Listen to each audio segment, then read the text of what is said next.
holko hare hakkunde dawlaji dentude Amérique, Israël e Iran wawi battinde e dongre Afrique. Gila e aset nogase jettati lewru ɗiɗo ɓuru nde hare nde fuɗɗi hakkunde ɗe leyɗe tati ha saabi mayde mawɗo Iran Ayatollah Ali Khamenei coggu pétrole o iwani e ɓeydade. Barigal fo yeehi ha yetti $70 capanɗe tati e jeenayyi ujunere kalis CFA. Hewɓe humpitiɓe o ala haali kolli wonde ina wawi yaade ha yetto $100 barigal kala. Ñalawma goto caggal nde hare nde fuɗɗi leydi Iran uddi lawol ndiyam mantidigol ɗo nawirte kuɓɓam nokku biyeteɗo détroit d'Ormuz. ɗo nogas e nder $100 kala pétrole aduna ho rewata kala ñalawma.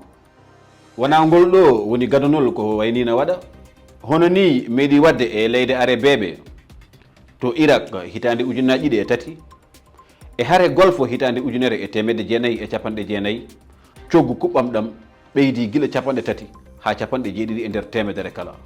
Ko ɓuri hewde e leydi Afrique ko jiggotoje ko heewi ko haɓɓodi e pétrole ha tengti e essence, gasoil e ko nandi hen.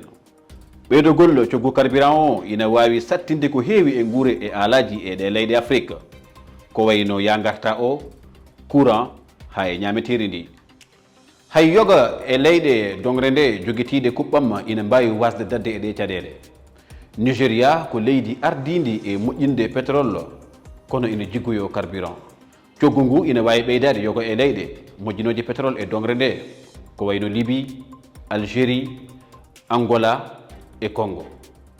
Ko ɗum waɗi fedde gotagu Afrique UA e leyɗe kewɗe ɗe Afrique mbadde e rango beele nde hare nde darto ko ɓuuri yawde.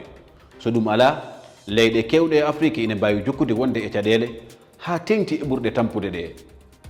Holno Afrique hani wadde beele ina acci yowitade e leyɗe goɗɗe ngam ina wawa falade ko wayni beele laabi goɗɗi ina ngoodi anne acci hen miijo ma.